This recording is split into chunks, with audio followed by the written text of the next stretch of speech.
Shatseva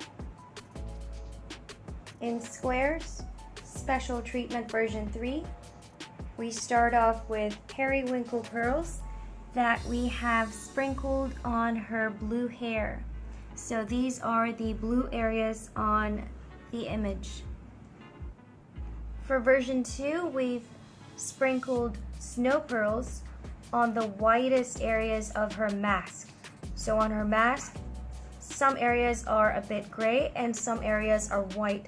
So sprinkle the snow pearls on the whitest areas on her mask, and also sprinkle some in the background that represents the same code that you've chosen for the whitest area. Finally, for version 3, we've got ice crystals that we have placed on the gem of her ring. So this will give it an added bling and will give it a sort of real effect.